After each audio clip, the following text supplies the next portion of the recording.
Hi, it's Zaira. Today I want to explain what Xianyun does and how to play her. I think there's a misconception in the community on what this character provides and what does this character actually do. So let me get this straight. Xianyun is generally not a good character if you're looking for meta. Unfortunately, plunging is too niche, and although you can get high numbers, your overall damage is not going to be that great.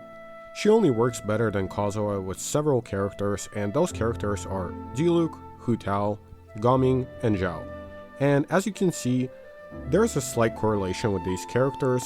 These characters are either Pyro or they're a plunging character like Zhao. And the reason why this is the case is two things. First, her talent, which increases the plunge damage up to 9,000 damage, which on paper doesn't look that incredibly strong, but we will get into that in a minute. And secondly, her best synergy is with Furina, who is a Hydro character and who allows your Pyro characters to vape. And I know that she can be used without Furina, but she definitely loses a lot of value, and I just don't think it's a great way to utilize Xianyun, or there's any reason to play without Furina at all. So if you don't have Furina, I think this character is a skip and is definitely not going to feel that great. So let's get into her passive. The TLDR is that she increases your plunge damage by an amount of up to 9,000 damage, but what this means is that she provides an increase to your damage of up to 9,000 damage, which ultimately sounds questionable because you're getting up to 9,000 free damage. This is technically speaking her own personal off-field damage, which does sound complicated, but basically, whenever your character attacks, Xianyun does 9,000 damage off-field, which is then converted into the element that your character uses. However, there's a caveat to this buff. It only applies to your plunge attacks, so you're not going to see this damage all that often unless you're plunge attacking. And not only that, it also applies to one enemy at a time, not all the enemies that you're hitting with your plunge attacks. Which isn't great, but it's just a way to balance her out, I guess. So if you're in a scenario where you're fighting a group of enemies, you're not getting that much value out of her. So 9,000 damage off field still sounds like a lot, especially if you're a newer player, but what are you actually getting? Do you just see a magical 9,000 flying out every time you plunge? Well, actually no.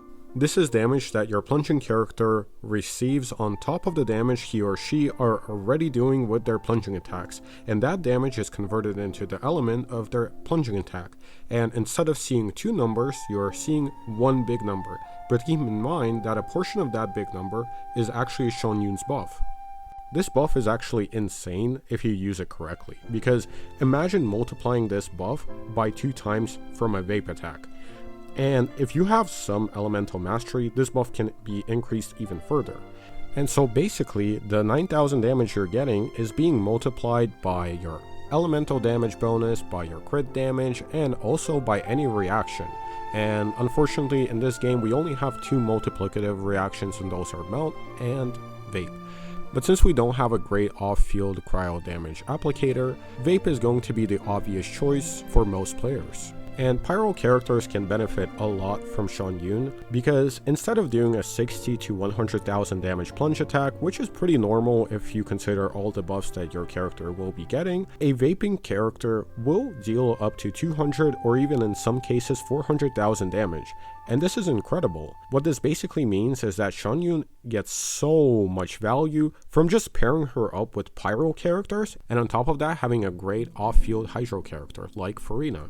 Because in the case of Furina, she doesn't just allow your Pyro character to vape, she also provides a significant buff of elemental damage bonus, which is further amplified by Xianyun's buff. And this ultimately creates the core of Xianyun's gameplay where you have a Pyro on-field DPS and Furina as your support. For your last teammate, you mostly want someone who can further support your team, and the best characters for this last slot are going to be Yelan, Bennett, Xingqiu, and Zhongli. Also, Rosaria can work for her crit buff and off-field damage, and some occasional melts of course.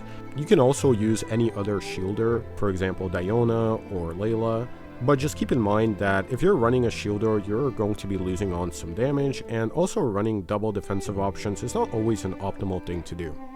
And if we're going to be speaking about Zhao, again, a character that works exceptionally well with Xianyun, the 9,000 damage that Xianyun provides off-field cannot be irrelevant, especially when you are also playing Zhao with Furina and Faruzan, who both give very good bonuses to animal damage, which makes the 9,000 damage that Xianyun provides be converted into animal damage because Xiao is an animal unit, and of course, this is going to increase overall damage by a lot. But then again, I don't think she's that great with Xiao as some people make it out to be. She's definitely a very nice upgrade, but not something that really makes or breaks Xiao, because Xiao is already a strong character without her, so I don't think you should be pressured to pull her if you play Xiao.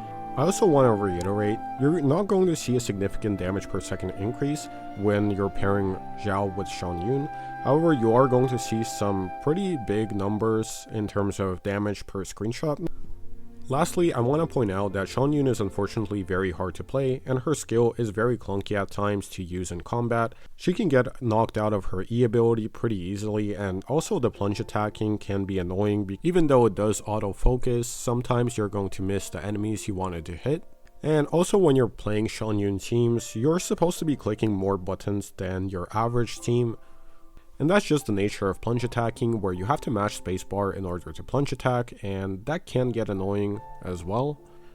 Something else to consider is that whenever you're playing Xianyun teams, you have to take into consideration a lot more factors. For example, the enemy's attacks, because most likely you're playing her without a shielder. Also, you have to keep in mind that the enemies can reposition, and your plunge attacks don't have infinite range unless you're playing Xiao, which will lead to you having to focus on the combat much more than you otherwise would. But overall, she is a fun character because she makes any character jump and do plunge attacks. However, if you're not pairing her with her optimal pyro characters or Xiao, she just feels underwhelming to play. Also, don't use her with catalysts. None of the catalyst characters in the game are good enough to actually make good use of Xianyun.